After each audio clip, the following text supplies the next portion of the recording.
pour arriver sur les conclusions de cette importante réunion ad hoc que nous avons appelée avec l'ensemble des acteurs de la gestion des ordures dans notre cité capitale.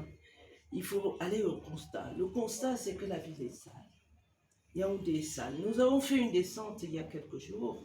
Partout où nous passions, il y avait des tas d'immondices.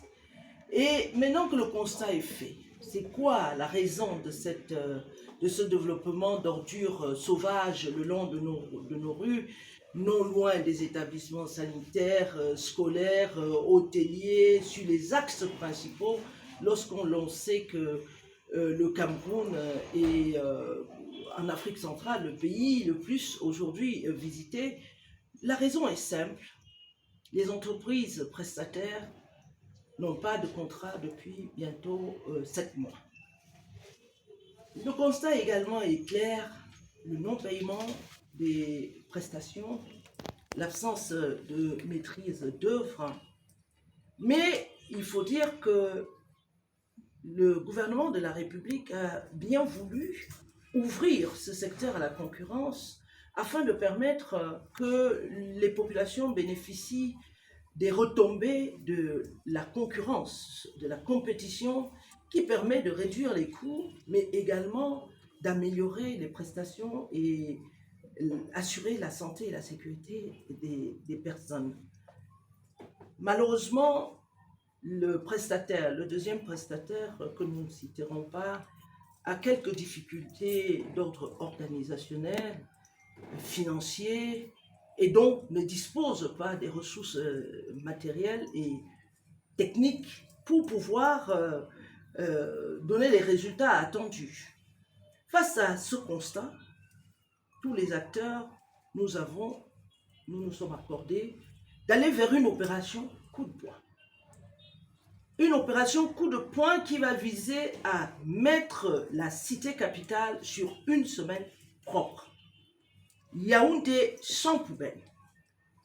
Et pour cela, nous avons demandé, à titre exceptionnel, à notre collègue, le ministre des Marchés publics, en le remerciant pour l'encadrement juridique et administratif qu'il veut de cette activité qui est une activité sensible et délicate, à titre exceptionnel étant en crise, de veiller à donner les dérogations nécessaires pour nous permettre d'aller vers des actions coup de poing d'ici à la fête des fins d'année pour que les populations de Yaoundé vivent leur fête de fin d'année dans un environnement propre. Nous avons également prescrit la réquisition du matériel existant sous la coordination du délégué régional et l'ensemble des points focaux de ce groupe que nous avons mis en place afin que d'ici à la fin de la semaine prochaine, tout soit fait pour que les rues de Yaoundé soient propres. Nous avons prescrit aux maires de ville, une fois que les rues sont propres, de bien vouloir poser des panneaux afin que les populations attendent avec leurs poubelles chez elles. Qu'il y ait un plan de tournée, qu'il y ait une maîtrise d'œuvre et même des équipes, des brigades internes. J'ai été maire. S'il n'y a pas de maîtrise d'œuvre, qu'on mette en place, même dans les communes d'arrondissement, nous sommes en pleine pratique de la décentralisation, des brigades de contrôle pour qu'ils visent les feuilles, les plans de tournée des différentes entreprises et prestataires pour s'assurer que la descente ou le circuit prévu a bien été visité et les ordures ont été bien enlevées.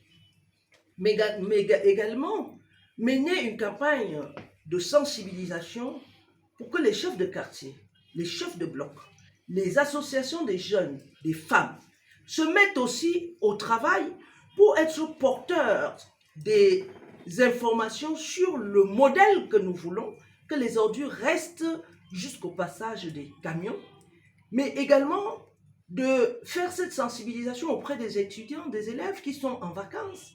Il suffit de mobiliser par secteur 1000 jeunes pour faire du curage, pour faire du débroussaillage, et que la qualité, l'image de la ville soit le fruit des contributions de l'ensemble des populations, parce que il y va de la santé il y va de la sécurité, il y va de l'image de notre pays. Cependant, pour la durée, dès le discours du président de la République, à la fin de l'année, nous avons mis en place une équipe qui, depuis lors, pluridisciplinaire, avec les autres départements ministériels transversalement concernés par ces questions de déchets. Cette équipe devra accélérer son travail, tant sur le plan de la relecture des textes, pour que les maires d'arrondissement aient leur rôle à jouer, ne serait-ce que dans le domaine des précollectes de sensibilisation.